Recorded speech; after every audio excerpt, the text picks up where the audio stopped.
One major part of a historical grammatical interpretation of Scripture is the grammatical study or the grammatical research. While we have many different languages, English, French, Greek, Hebrew, German, Russian, Chinese, all different languages, they all have a basic grammatical structure. That grammatical structure, logical structure, undergirds everything we say and do. So when we're studying a passage in its grammatical and historical context, studying the grammar of a passage helps us understand what the passage is saying, what the author intended to say, and better understand how to teach the Scriptures. When doing grammatical research, there are three major areas that are fundamental in grammatical research. Number one on the PowerPoint slide is syntactical. That's sentence structure. One major part in grammatical research is studying sentences and the sentence structures. The second major area of grammatical research is lexical. That's a word study. Dictionaries, parts of speech, or lexicons.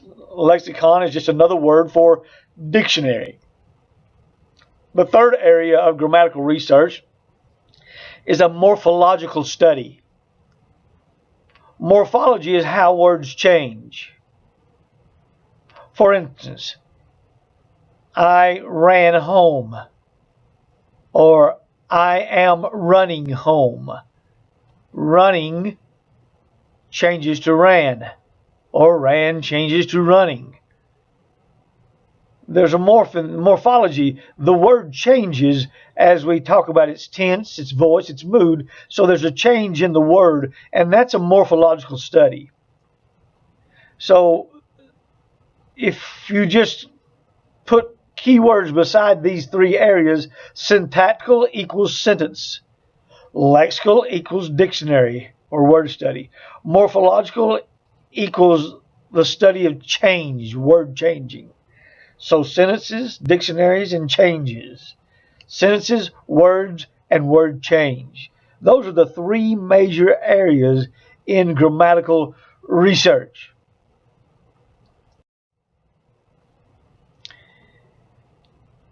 One of the first things that you need to do when you're beginning to study a passage grammatically is make a syntactical structural analysis of the passage.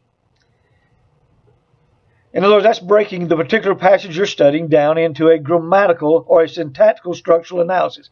Breaking the sentences down and seeing the syntactical structure will go a long way in helping you understand what the text is saying. And not only help you understand what the text is saying, but help you understand what words need to be researched and what morphological changes need to be studied. But first, a syntactical study needs to be made. There's some fundamental concepts in the process of making a syntactical structural analysis. There are fundamental things you need to know when you're getting ready to break down a passage in its syntactical structural analysis. There are two parts of a sentence. In other words, every sentence has two parts. Number one, it has an independent clause, and then second in our text or in our PowerPoint presentation is a dependent clause. An independent clause is that part of the sentence that stands by itself. So the independent clause will be made up of a subject, verb, and direct object. The example sentence I have here by the independent clause, there's an example, the man ate the apple. That's independent. It stands alone. It doesn't need anything else. All a sentence needs to be a sentence is a subject-verb or a subject-verb direct object. Man is the subject, ate is the verb, and the apple or apple is the direct object. So man's a noun, apple's a noun, and ate is a verb. Put those words together and you've got man ate the apple. And that's a subject, verb, direct object. And that's independent. But the second part of a sentence is the dependent clauses and phrases. Look at the example I have here. The man ate the apple while he sat in the shade. That's a clause. It doesn't stand by itself. In other words, while he sat in the shade is a sentence. It's not a sentence.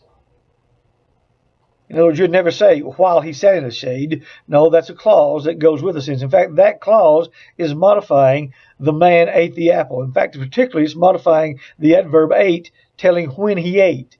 The man ate the apple when? While he sat in the shade. So that's a clause. So that clause is called a dependent clause, and it's either adverbial or adjectival. That clause happens to be adverbial. While he sat in the shade, as I said, is modifying the word ate, telling when he ate, while he sat in the shade. A clause will have a subject and verb inside it. It's not the main independent subject and verb, but it's a subject and verb inside the clause. So our clause, while he sat in the shade, he sat is the subject and verb inside the dependent clause, modifying the independent clause, the man ate the apple. So dependent clauses can be either adverbial or adjectival. An adjective clause would be something like the man who sat in the shade. That is describing the man. But while he sat in the shade is describing ate. So while he sat in the shade is adverbial. Who sat in the shade would be adjectival.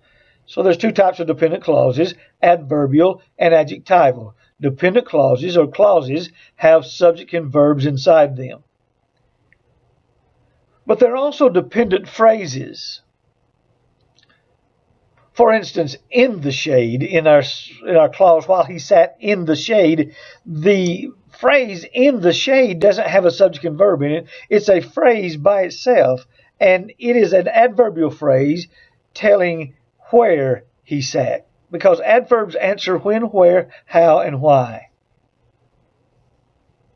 So in the shade is a phrase, and a phrase is a group of words that does not have a subject and verb inside it. A clause is a group of words that has a subject and verb inside of it, but a phrase doesn't have a subject and verb. So therefore, in the shade is a prepositional phrase, and it is telling you where he sat. And it's adverbial. And again, dependent phrases can be either adverbial or adjectival. For instance, if I said the man of the house is a phrase, a prepositional phrase, not a clause, because it doesn't have a subject and verb in it, but it is modifying man, the man of the house. Whereas in the shade is modifying where he sat. One's adverbial, one's adjectival. So in summary, there are two parts of every sentence: the independent clause and the dependent clause. So when you're making a structural analysis, you are studying and searching for the independent clause as opposed to the dependent clauses. Because your independent clause is going to give you the main idea of the sentence, and the dependent clauses are going to give you the qualification, or what's describing that main idea.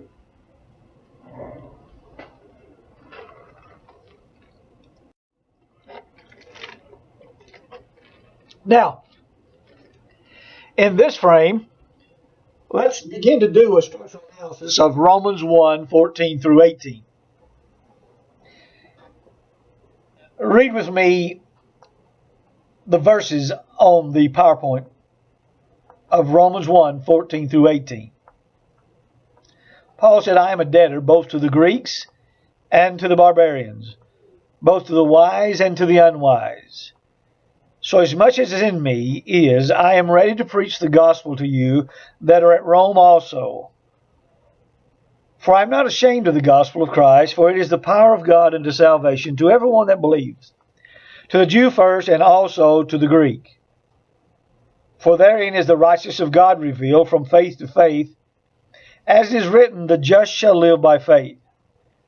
For the wrath of God is revealed from heaven against all ungodliness and unrighteousness of men who hold the truth in unrighteousness.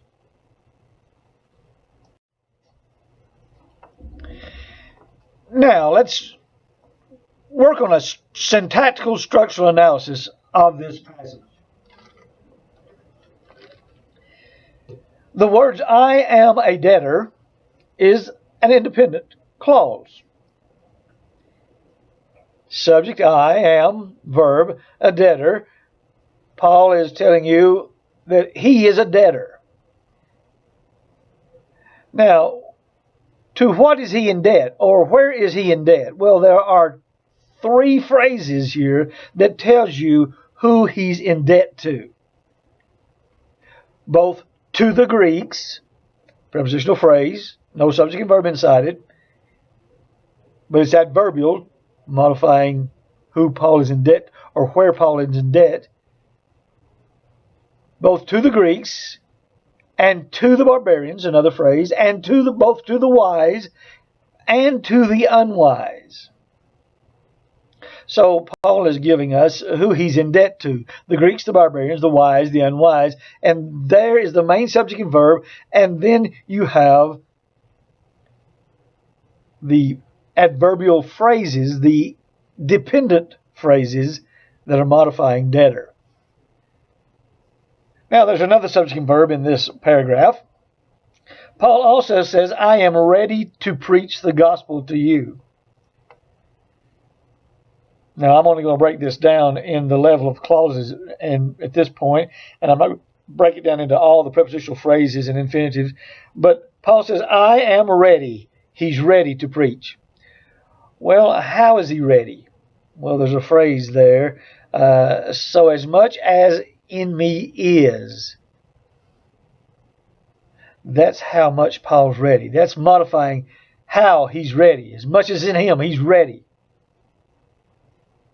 So Paul says, I am ready to preach the gospel to you. To who? We have an adjective clause next, that are at Rome also. That's adjectively telling you who you is. Who's the ones he's going to preach to? Who are the you? Well, those that are in Rome also. That's an adjective clause because it has a that as a subject and are that are at Rome also. Well, why is Paul ready to preach? Well, he gives another clause. For I am not ashamed of the gospel. See, I have that indented. All my dependent clauses and phrases are indented. My subject and verbs, main dependents, are all independents are on the left. So my independent clauses are in red, and my dependent phrasing clauses are indented in and are in black. So the clause, for I am not ashamed of the gospel of Christ, is actually a clause telling us why Paul's not ashamed. And it's an adverb clause because adverbs answer why. Well, why is he not ashamed? Well, there's three more clauses in this text. Paul gives three more reasons why. In other words, he's going to tell us why he's not ashamed. So the next three clauses I've indented in again because they're modifying the I am not ashamed, the verb in the clause there.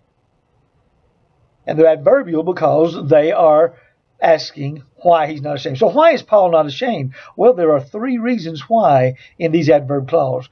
Number one, for it is the power of God unto salvation to everyone that believes, to the Jew first, and also to the Greek.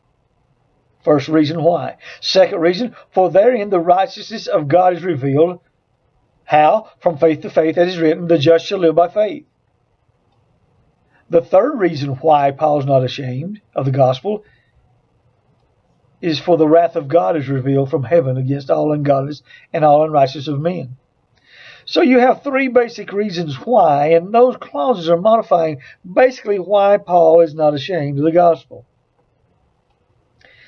Now, again, you can break those clauses down further into phrases and have other indentions down through there. But to make it simple right now, I've only broken it down into a clause level. So now, this helps us get the structure, helps us get the main idea. Paul's ready to preach. So if you taught this passage or are going to teach this passage, you're going to be teaching why Paul's ready to preach, and you're going to be teaching the people the 3 reasons why he's ready to preach. Why is Paul ready to preach the gospel? Because it's the power of God. Because it reveals God's righteousness, and because it reveals God's wrath. 3 reasons there, and the syntactical structural analysis showed us those reasons and helps us understand the words we need to look up and start our grammatical study. So again, the first thing that we tend to do or want to do in a grammatical study is a syntactical analysis.